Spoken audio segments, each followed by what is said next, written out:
Hello, my name is Kelsey and welcome to Becoming Home. With the beginning of October comes the arrival of fall, and the arrival of fall means pumpkin bread. Delicious, fragrant, spice-filled pumpkin bread. This is one of our favorite fall treats. We like it plain with no chocolate chips or cranberries. Every once in a while I'll throw a handful of chopped pecans into one of the loaves, but 9 times out of 10 I just make the basic recipe, which I'll put in the description box below. So without further ado, let's get cooking. Since we've been eating healthier, I made a spur-of-the-moment decision to attempt a healthy version of the recipe. But I didn't want to end up with 2 potentially failed loaves. So one loaf is the standard, tried and true recipe, and the other loaf is the healthy experimental version. First, the regular loaf. Crack 2 eggs into a mixing bowl.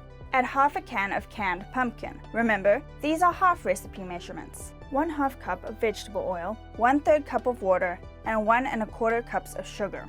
To this, add 1 teaspoon of vanilla extract. Mix these ingredients together until fully combined. Be sure to start the mixer on low speed as this is a fairly liquid mixture. In a separate bowl, measure out 1 3/4 cups of all-purpose flour, 3/4 of a teaspoon of salt, and 1 teaspoon of baking soda. To this, add 1 teaspoon of cinnamon, half a teaspoon of nutmeg, and 1/4 teaspoon of cloves. Whisk everything together and then add your dry ingredients to your wet ingredients.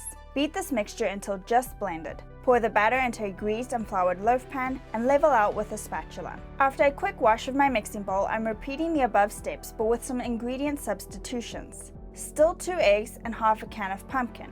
But here's where my spur-of-the-moment decision hurt the recipe. Applesauce can be used as a substitute for white sugar in a roughly 1-to-1 ratio, and by reducing any added liquid accordingly.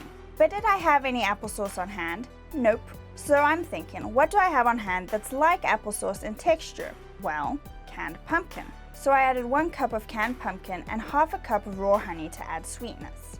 Instead of vegetable oil, I'm using half a cup of coconut oil, and I'm still adding 1/3 cup of water and 1 teaspoon of vanilla extract. As before, mix everything together until well combined. In a separate bowl, whisk together the dry ingredients. Instead of white flour, I am using whole wheat flour. The salt, baking soda, and spices all stay the same. Add the dry ingredients back into your wet ingredients, then combine. Then, because this is an experiment and we're making up substitutions on the fly, test the mixture for consistency, sweetness, and similarity to the original recipe.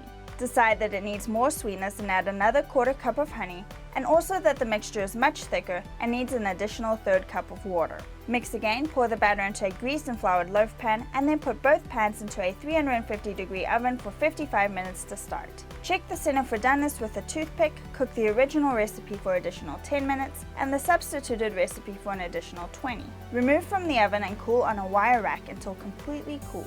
Later that night, resist the urge to satisfy your pumpkin craving, wrap the loaves in foil, and leave to rest overnight, as baked loaves always taste better the next day. The next morning, unwrap your loaves and evaluate. As you can see, the healthy loaf is a lot flatter than the original.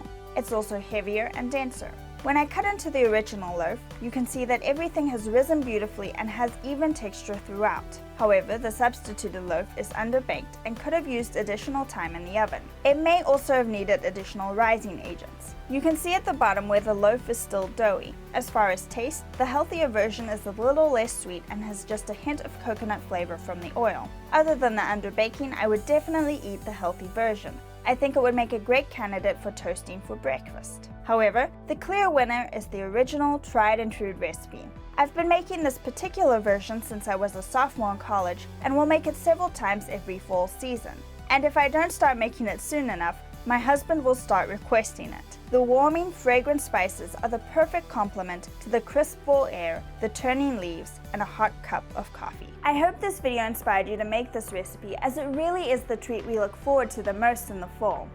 If you like my content, please subscribe to my channel. You can watch some of my other recipe videos by clicking here, or check out some of my DIY projects by clicking here. In other news, I created a Becoming Home Instagram, so be sure and follow me there. Leave a comment letting me know you came from the channel.